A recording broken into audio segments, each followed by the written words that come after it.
everybody, today we're going to go over the GroundHog KH30D. So this is the one size bigger than the 25. As you can see, our 25 is right here, and then our ZH30 is right here. So that's kind of your order. Your ZH25D is roughly 4,000 pounds. These are at 4,600 pounds, and then those are right at 5,000 pounds. And then your reaches and your heights and your cabs and everything go bigger as you go up through. 25 is a very popular machine. It's, it's just a little bit cheaper than our 30 series. So the 30 series though gives you the ultra cab, so you got more room. And then as far as the components, you get a Kubota V1505 engine. And when you look inside this cab, we have the Eaton Swing, and my guy will show you here, the Eaton Swing motor and stuff like that. So these are just upgraded throughout as well. Our 25s are upgraded, but then on these units we go a little bit more. You got your Eaton Swing. This is also the one where you have your AC on the engine. So when you flip your seat down, right here is your AC and your heat. And then you got your LCD display, you got your cup holder, and then everybody thinks these don't have an hydraulic interlock. They do still have a hydraulic interlock. It's just not a big bar that's in your road. It's right here on a button. So the button right here is what unlocks and locks your pump and your motor into place. So they do have a hydraulic interlock, so if you did get out of them while they're running, all you do is you lock your pump, and then that disconnects your pump and your engine. So this is the KH30. This one has 13-foot or 13.8 for max digging radius. It's got 10.8 on max reach, and you got 9'6" of dump. It's just, like I said, another upgraded unit as we keep going through here. The other thing we do with these is we put the diverter on so that you can still have a hydraulic thumb without taking your hydraulic thumb off and still run auxiliaries. This is what that does. That way you don't got to disconnect your thumb. You have upgraded curl linkages, you got your greasable pins, and this one's 50 inches wide, 7'6" high. This one has a cab, which has the ultra cab. If you look at the cab width, it's going to be wider because this one, and things to consider as you guys are doing, looking at these, this is the last one that has the fluid in the tank, or in the cab, so your gas fill, your diesel fill is in the tank, in the cab, and then this one on the ZH is when it's outside of the cab. This is when you start to get like a big excavator, where all of your fuel fills and your hydraulic fills are outside of the cab, where these are still inside the cab.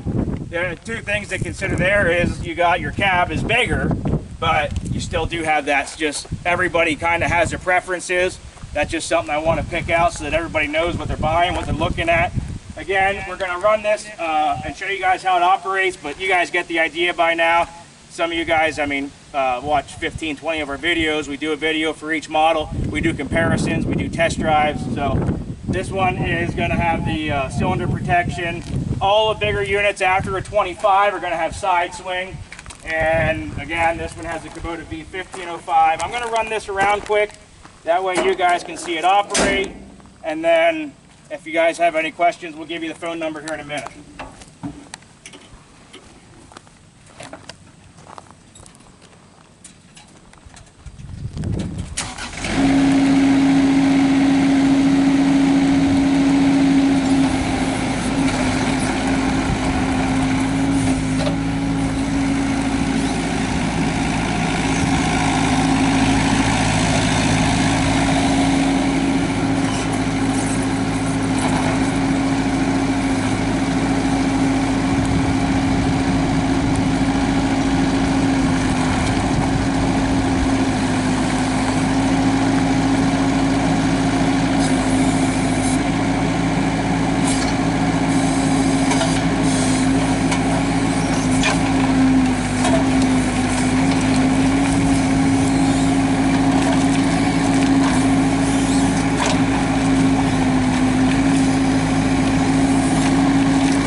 There you go, guys. Just another quick test drive on our units.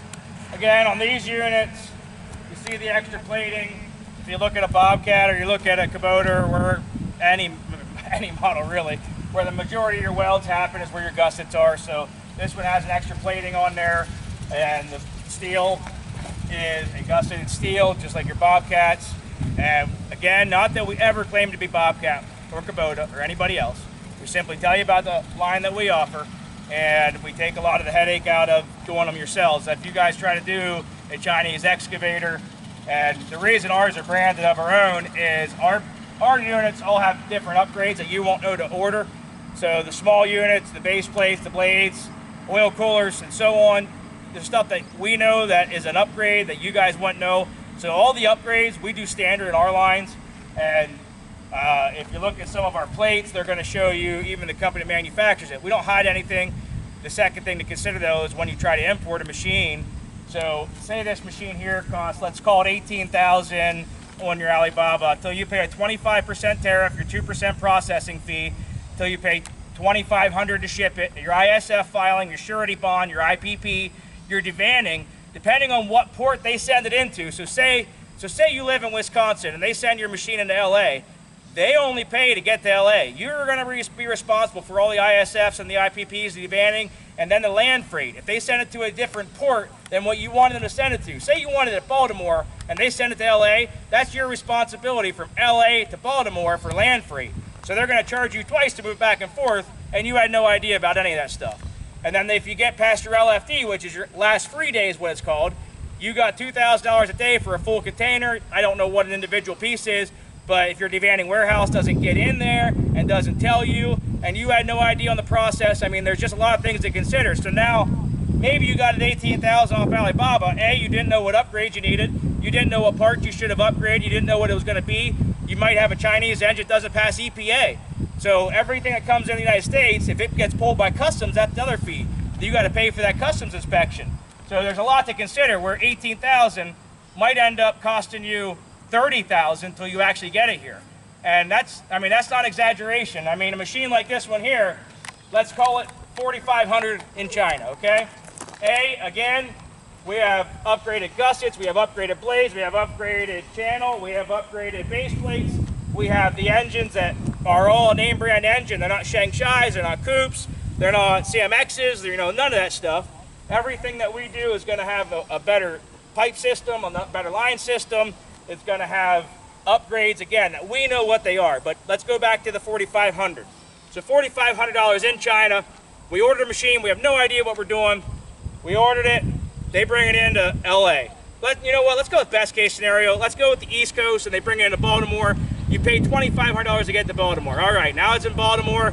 Now we're up to $7,000 already. Well, we're gonna pay a 25% tariff with 2% processing fee. Well, now we're gonna add another $1,000. Well, now we're at $9,500. You still gotta pay the customs broker, the ISF form, the surety bond, the IPP, the devanning. Let's call it another $1,500. This unit here at our place is $10,900. So where are we saving money? We're not. We bring these things in by the loads. They are made to our specs. The companies that make it, sure, you can talk to them. But the second part there is they're 12 hours behind us. So when you have a problem in New Jersey and you need to talk to someone right then and there, you're not talking to anybody. Then when you do talk to them, you better have WhatsApp, because 97% of them do not speak English. And then if they do speak English, they're going to try to tell you that you're wrong. I've been doing this now for 2 years. That's why we started our own brand in this. We started our own line because we didn't want to take everybody and be like, here's where you got to go, here's what you got to do, we're going to bring it in. There are companies that do that. They'll bring it into the port for you. That's yours. And you guys still take care of all the other stuff. We do everything. You get to talk to us, you get to buy from us. So just things to consider. And again, we still have franchise opportunities in the South. We have franchise opportunities in the West yet. We do have dealers in Maine, Connecticut, Ohio, Indiana, New York. We have Washington, we have Oklahoma. So if you guys are out there and you're looking for somewhere close, just give us a call. We'll give you their number and we'll keep you informed, guys. I appreciate everybody watching the videos. The people that leave ignorant comments, I mean, there's no need for it. Maybe get out of your mom's basement once in a while. But other than that, we'll catch everybody else. And we appreciate you watching our videos. We'll see y'all later.